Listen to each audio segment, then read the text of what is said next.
여러분은 지난 한 주를 살면서 어떤 생각을 가장 많이 하셨나요? 내가 눈 뜨자마자 생각하고 또 뭐 길을 걷거나 아니면 운전할 때 내 머릿속에 가득 차 있는 거, 뭔가 이렇게 쉴 때도 또 자려고 눈을 감았을 때도 계속 떠오르는 생각이 있었습니까?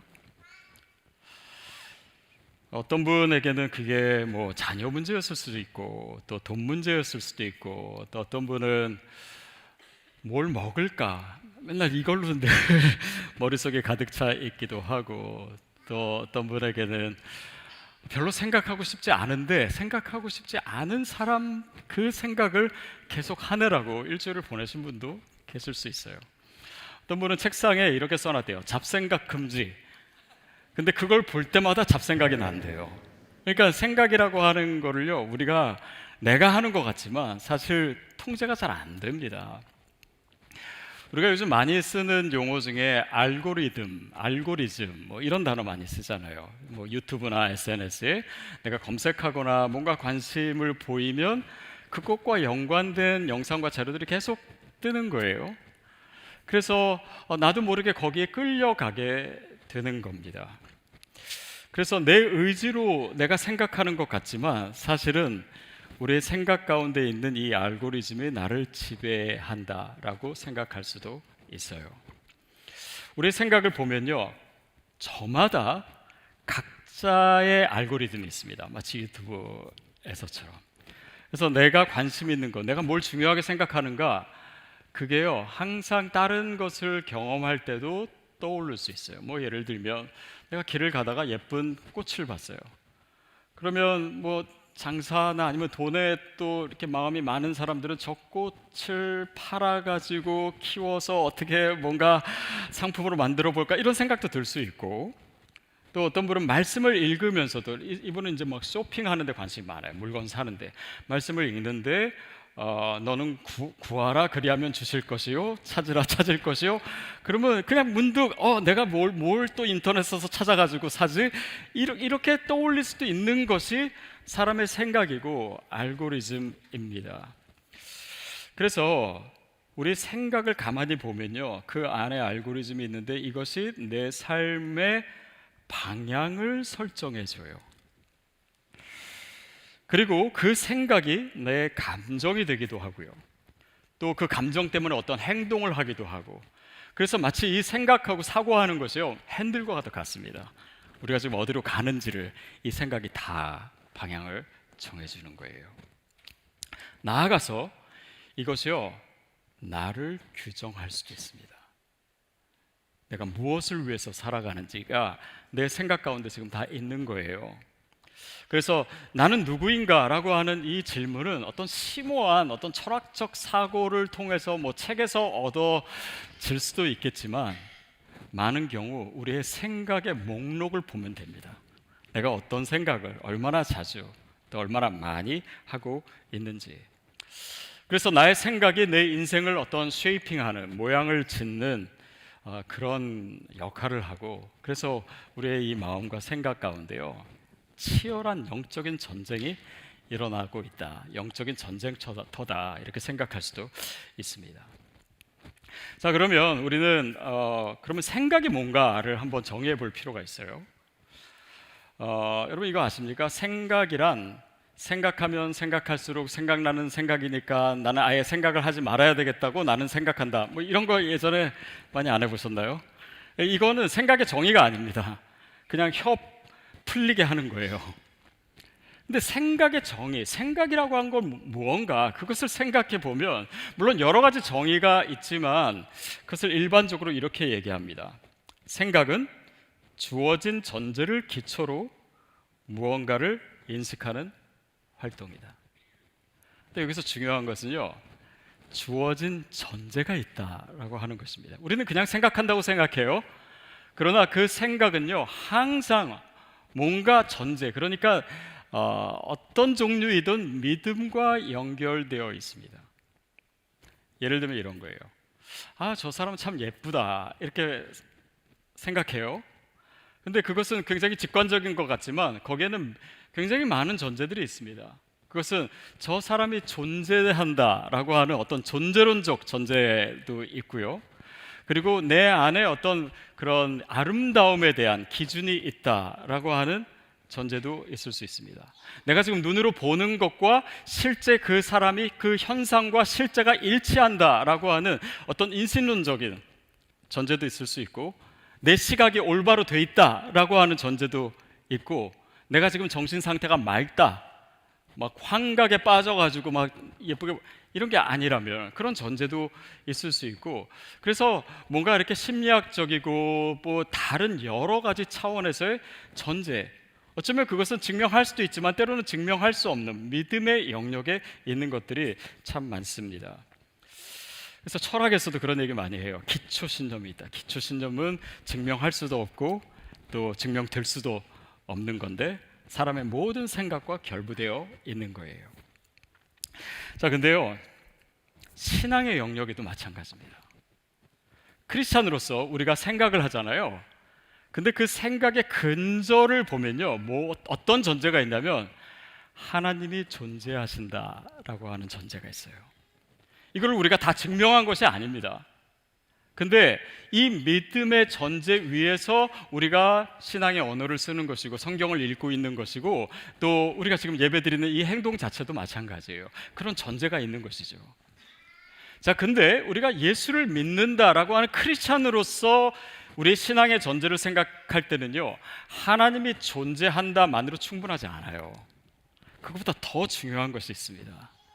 그것은 뭐냐면 그 하나님이 나를 사랑하신다라고 하는 전제입니다.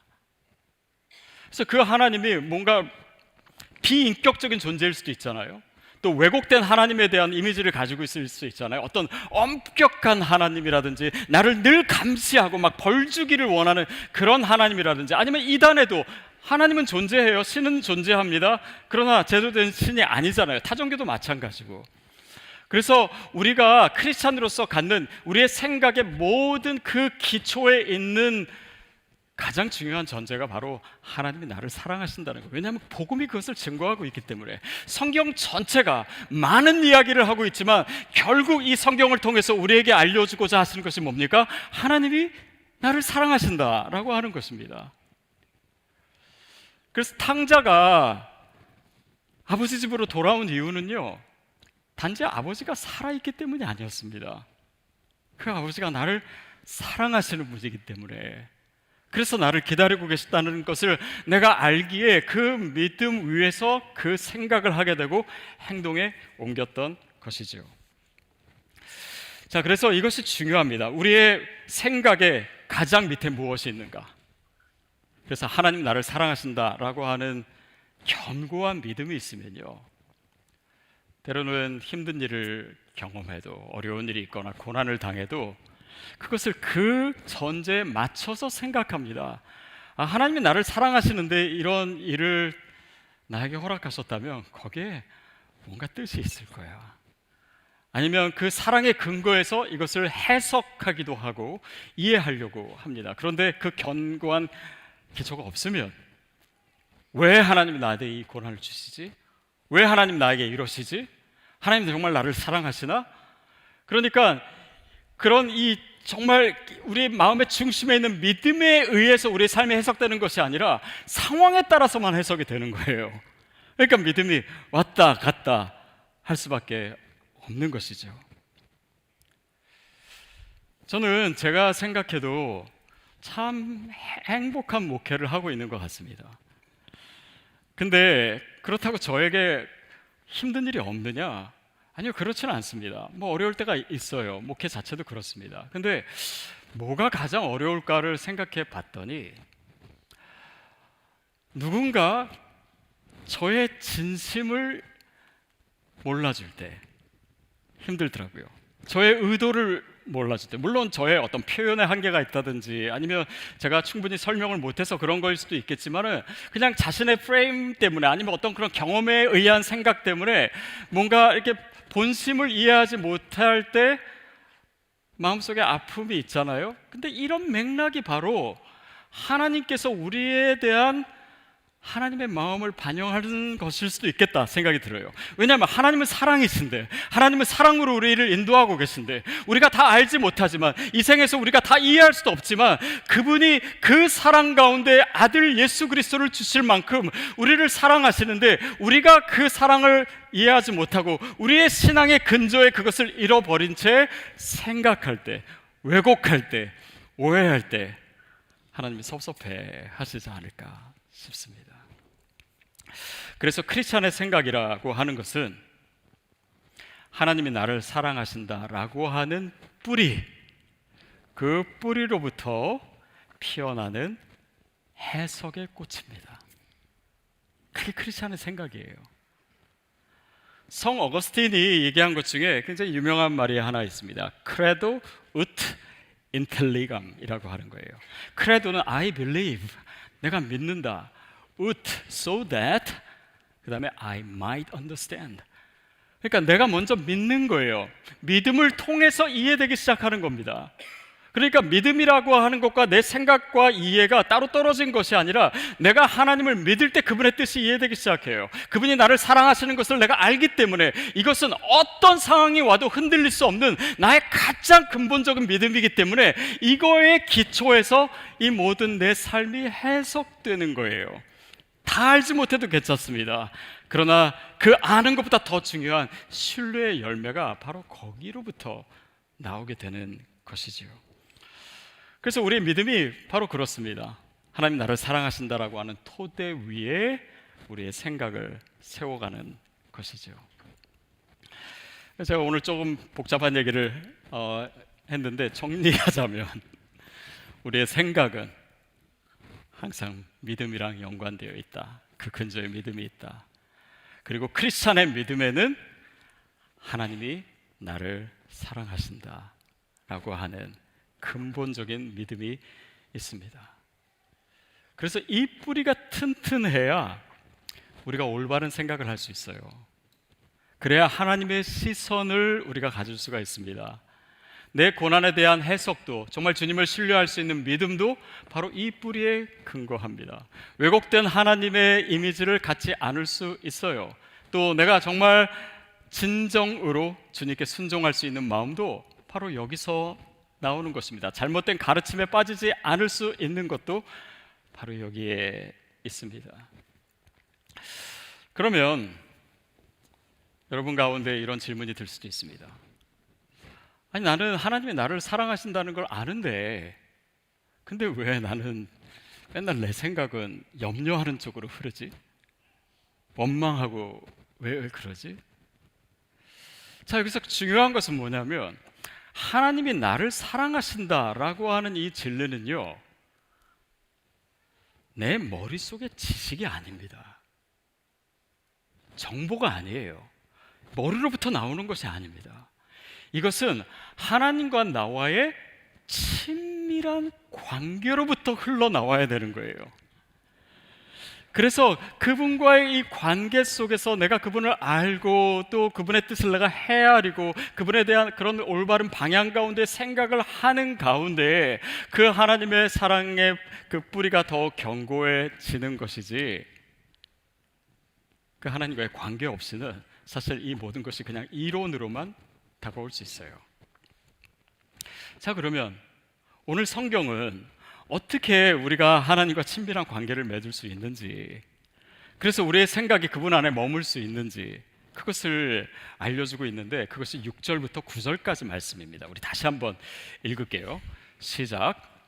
오늘 내가 내게 명하는 이 말씀을 너는 마음에 새기고 내 자녀에게 부지런히 가르치며 집에 앉았을 때에든지 길을 갈 때에든지 누워 있을 때에든지 일어날 때에든지 이 말씀을 강론할 것이며, 너는 또 그것을 내 손목에 매어 기호를 삼으며 내 미간에 붙여 표를 삼고 또 내 집 문설주와 바깥문에 기록할지니라. 마음에 새기고 부지런히 자녀들에게 가르치고, 자녀가 뭐 집에 있을 때든지 뭐 앉아 있을 때든지 걸을 때든지 누워 있을 때든지 길 갈 때든지 계속 가르쳐라. 그러면 된다. 근데 정말 이렇게 하실 거예요, 여러분? 만약에 여러분 아이들한테 맨날 누워있을 때도 하나님의 말씀 가르치고 길 갈 때도 맨날 말씀 얘기하고, 그러면 얘들이 집에 있으려고 할까요? 여러분과 함께 있으려고 할까요? 아마 집 나간다고 아마 그러지 않을까 싶어요. 근데 이 말씀의 의미를 우리가 생각해 볼 필요가 있습니다. 이것은 우리의 삶의 모든 구석구석에 하나님의 말씀을 떠올릴 수 있는 구조가 있어야 된다라고 하는 것입니다. 실제로 유대인들은요, 이걸 문자적으로 다 했어요. 그래가지고 뭐 테필라라고 하는 것은 뭐냐면은 이 신명기 말씀, 이걸 쉐마라고 하잖아요. 들으라 해가지고 오늘 본문 말씀인데, 이거를 하루에 2번씩 외워요. 아침 저녁으로. 아니면 메주자라고 하는 건 뭐냐면, 그림을 보여드릴게요. 실제로 이거는 그 문지방에 실제로 이 쉐마 말씀을 적어가지고 걸어놓으면, 그래서 들어갈 때도 읽고 나올 때도 읽고, 그러니까 하루에도 몇 번씩 이 말씀을 대할 수 있도록 이렇게 문자적으로 적용한 거죠.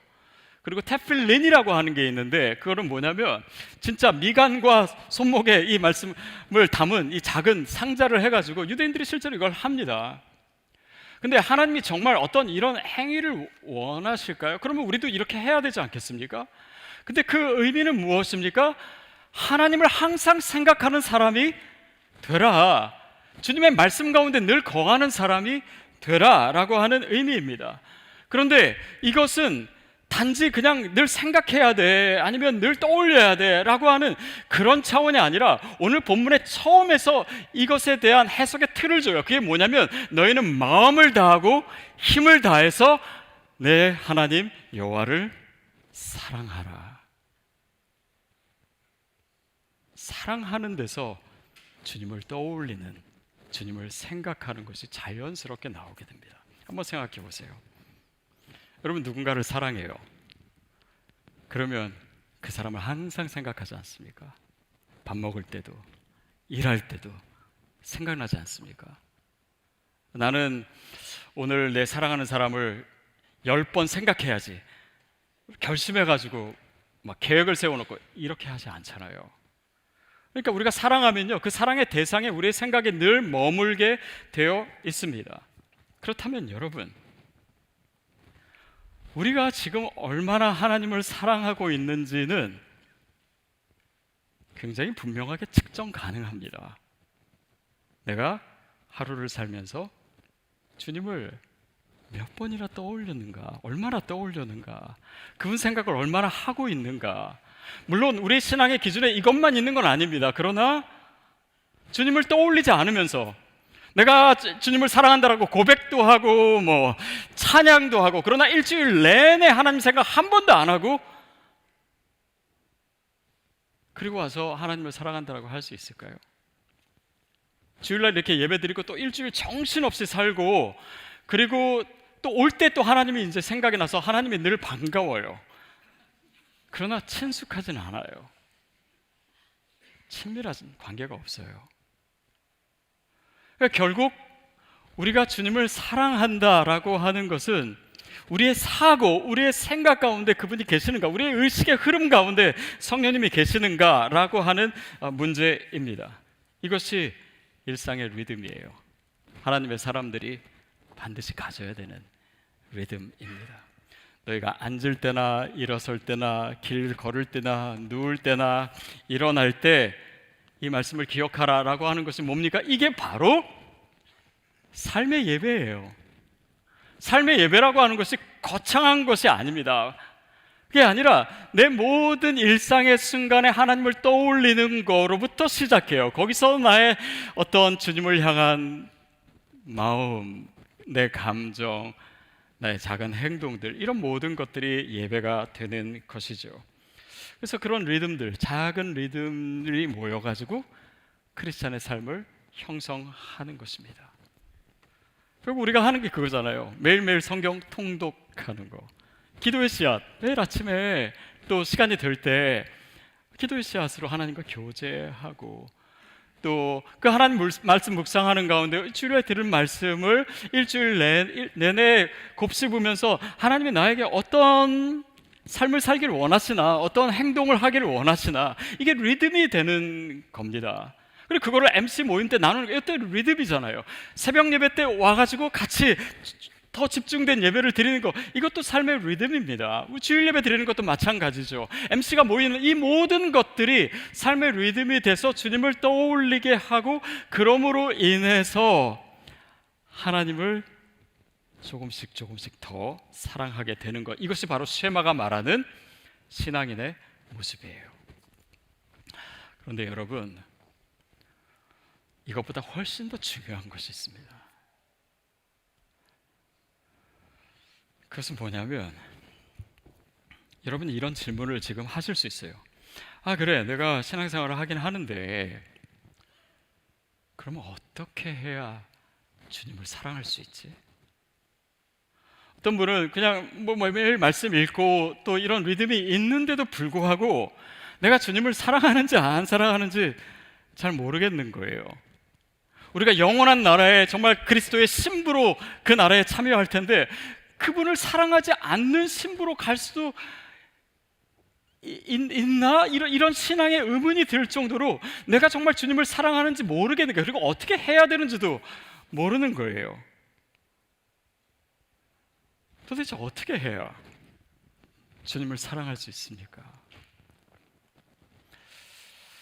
여러분, 이 부분이 가장 중요합니다. 왜냐하면 바로 이 부분에 성령님이 개입하시기 때문이에요. 로마서 5장 5절 말씀 같이 한번 읽겠습니다. 시작. 소망이 우리를 부끄럽게 하지 아니함은 성령으로 말미암아 하나님의 사랑이 우리 마음에 부은 바 됨이니. 성령님이 하시는 일이 뭐냐면, 우리 마음의 가장 깊은 곳, 우리의 영에, 우리의 모든 생각의 근저에 있는 바로 그 기초 신념이 형성되는 바로 그곳에 하나님의 사랑을 부어주신다, 이렇게 표현하고 있습니다. 근데 여기서 중요한 것은 이 사랑은요, 우리 스스로 만들어내는 것이 아닙니다. 내가 주님을 사랑합니다, 주님을 사랑합니다 100번 외친다고 그 사랑이 생기지 않을 수 있습니다. 찬양한다고 해도 생기지 않을 수 있어요. 우리의 의지와 우리의 결단과 우리의 노력으로 되지 않습니다. 왜냐하면 그 사랑의 출처는 내가 아니기 때문이에요. 그 출처가 어디입니까? 그것은 오직 예수 그리스도의 십자가뿐입니다. 하나님께서 나를 사랑하셔서 그 아들 예수 그리스도를 보내주셨어요. 그 예수 그리스도의 사랑이, 나를 위한 희생이 그 십자가에 나타났습니다. 그리고 성령님께서 그 십자가의 사랑을 나에게 부어주시지 않으면 내가 어떻게 주님을 사랑할 수 있겠습니까? 그것은 영적인 일이에요.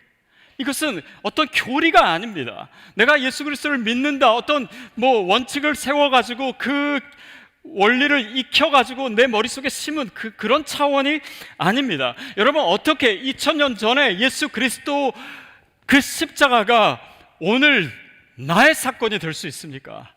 그 희생이 어떻게 나를 위한 희생이 될 수 있습니까? 여러분이 그것을 믿을 만큼 그렇게 순진한가요?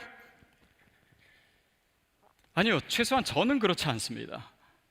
그러나 이것을 우리가 믿고 있다라고 하는 것은 내 의지나 내 이론이나 내 생각이 아니라 성령님께서 그 사랑을 나에게 부어주셔서 알게 하신 것입니다. 그분이 하시는 일이에요. 그래서 내가 죄인일 때, 내가 그분을 알지 못할 때, 내가 그분으로부터 멀어져 있을 때 그리스도께서 나를 위하여 죽으셨기 때문에 그 하나님의 사랑을 확증해 주셨다. 이게 바로 로마서 5장 8절 말씀 아닙니까? 같이 한번 읽을까요? 시작. 우리가 아직 죄인 되었을 때 그리스도께서 우리를 위하여 죽으심으로 하나님께서 우리에게 대한 자기의 사랑을 확증하셨느니라. 우리가 죄인 되었을 때, 우리가 하나님을 모를 때, 하나님으로 멀어질 때, 하나님을 외면하고 있을 때 그리스도께서 우리를 위하여 죽으심으로, 내 의지랑 상관이 없어요. 내가 뭔가 먼저 마음을 연 것이 아닙니다. 그분이 나를 죽으셨고 그 하나님의 사랑이 그 십자가에서 확인된 바로 그 확인된 사랑을 성령님께서 저와 여러분에게 부어주시는 겁니다. 그래서 그 확인된 사랑, 그 확증된 사랑이 내 생각에 뿌리가 될 때 내 생각의 방향이 그분을 향하게 됩니다. 그분의 사랑이 나를 압도하기 시작하는 거예요. 그래서 나 또한 주님을 사랑하게 되는 것입니다. 그리고 억지로 하나님을 떠올리지 않아도 그분을 떠올릴 수 있게 되는 것입니다. 우리의 고난이 해석되기 시작하는 겁니다. 하나님을 신뢰하게 되는 거예요. 이해되지 않아도 주님을 믿을 수 있기 때문입니다. 여러분, 이것이 바로 율법과 복음의 차이 아닌가요? 율법은 뭐뭐 하라 그렇습니다. 그러나 그것을 할 수 있는 힘은 없어요. 뭐 율법 자체가 아니라 율법주의겠죠. 그러나 복음은 무엇입니까? 내가 주님의 이 사랑을 알았기 때문에 이 크신 사랑과 그 희생과 그 은혜를 내가 알고 보니 이제는 내가 기쁨으로 주님을 위해서 살 수 있는 거예요. 헌신할 수 있는 것입니다. 여러분, 아까 성교금 작정할 때는 어떤 마음 가지셨습니까? 그냥 하래니까 또 해야지, 아니면 또 그냥 체면 때문에 하셨어요?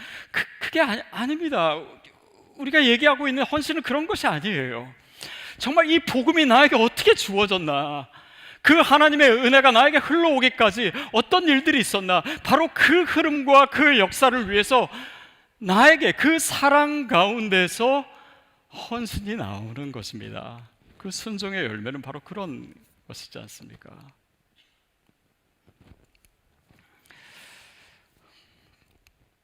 최근 저희 교회에 어떤 분이 이제 초대받아서 오셨어요. 그래서 오늘 계신지 모르겠습니다. 근데 뭐라 그러시냐면, 저는 예수님을 믿고 싶은데 믿어지지가 않습니다. 믿으면 참 좋을 것 같은데, 믿으면 참 자유해질 것 같은데. 근데 그때 뭐 이런저런 이야기를 나눴습니다. 그런데 제가 설교를 준비하다 보니 이 말씀을 드렸어야 되는데 라고 하는 생각이 들었어요. 어쩌면 비슷한 생각을 하고 계신 분이 여러분 중에도 있을지 모르겠지만, 나는 예수를 믿고 싶은데, 예수님을 사랑하고 싶은데 믿어지지가 않습니다. 주님을 향한 사랑이 내 안에 없는 것 같습니다. 그냥 냉랭한 것 같습니다. 여러분, 분명한 것은요, 저는 제 말로, 제 지식으로, 제 논리로 여러분에게 믿음을 줄 수는 없습니다. 그러나 제가 확실히 알고 있고 여러분에게 드릴 수 있는 것은 이것입니다. 하나님은 여기 계신 모든 한 분 한 분이 구원을 받기를 원하십니다. 그게 디모데 전서 2장 4절 말씀이에요. 우리 같이 한번 읽을게요. 하나님은 모든 사람이 구원을 받으며 진리를 아는 데 이르기를 원하시나. 이거에 대해서 의심할 필요가 없어요. 하나님은 여러분을 구원하시길 원하십니다. 그리고 그분이 예수 그리스도를 우리에게 보내셨어요. 그래서 예수 그리스도의 그 십자가는 여기 계신 한 분 한 분, 우리 모두를 위한 십자가입니다. 바로 나를 위해서 십자가를 지셨어요. 그리고 성령님께서 그 십자가의 사랑을 우리 모두에게, 여러분에게, 바로 나에게 부어주시기를 원하십니다. 이것이 하나님께서 하시는 일이에요. 이것이 믿음이 우리 가운데 들어오는 과정입니다. 그러니 저는 그분 마음이 너무 귀한 게요, 바로 여기서 굉장히 중요한 게, 그때 우리가 이렇게 기도할 수 있어야 됩니다. 하나님, 저에게는 믿음이 없습니다. 그러나 믿음을 갖고 싶어요. 믿음을 주세요. 하나님, 저에게는 사랑이 없습니다. 그냥 저 자신만 사랑합니다. 그러나 하나님, 나에게 그 사랑을 주세요. 하나님을 사랑할 수 있도록 해주세요. 하나님, 제 생각은 주님 안에 머물지 않습니다. 그러나 내 생각이 주님께로 향할 수 있도록, 그 믿음 가운데 그 터 위에 서 있을 수 있도록 성령님 도와주세요. 왜냐하면 성령님은요, 뭔가 우리에게 강압적으로 주신 분 아니라 인격적인 하나님이십니다. 그래서 우리가 기도할 때, 우리가 원할 때, 우리가 사모할 때 그 요청과 그 갈망 자체를 너무나 기뻐하세요. 그리고 그것을 통해서, 그것을 통로로 성령님께서 역사하십니다.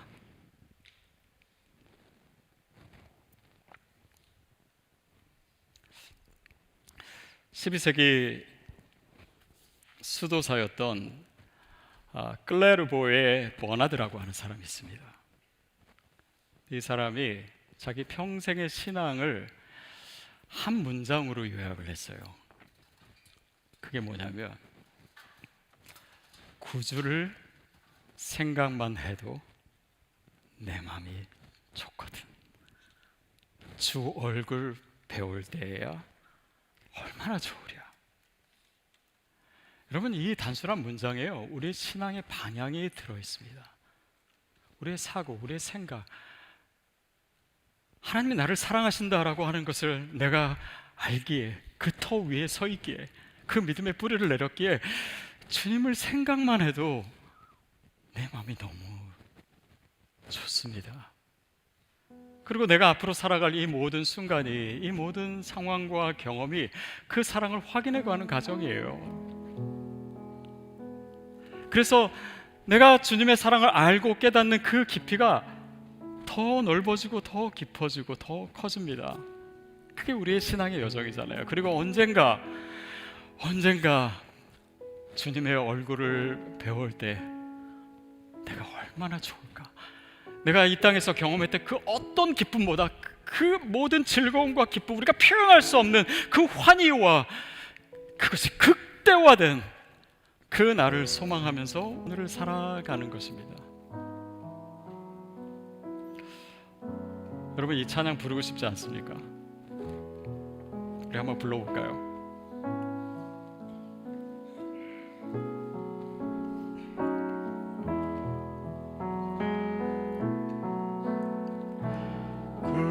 구주를 생각만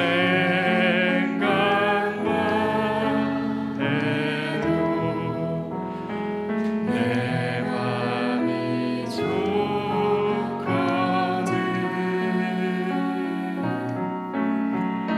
주 얼굴 외울 때야 얼마나 좋은. 우리 눈을 감고 다시 한번 찬양하겠습니다. 구주를 생각만 해도 내 맘이 좋거든.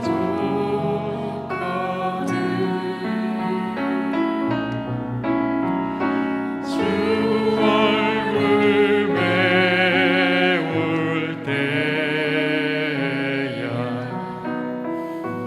얼마나 좋으랴.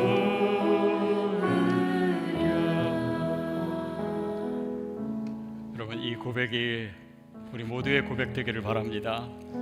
성령님께 이 시간 내 생각을 내어 드리십시오. 그분이 이 모든 것을 다스리실 수 있도록 그 성령의 사랑을 우리 가운데 부어주실 수 있도록. 그럴 때 이 생각의 변화로 인해서 내 언어도 바뀌게 될 겁니다. 주님을 대하는 내 표정도, 예배할 때의 나의 모습도 달라질 거예요. 나의 선택도, 나의 행동도, 내 인생도 마치 우리가 지금 주님을 찬양한 것처럼 이런 아름다운 고백이 될 줄로 믿습니다.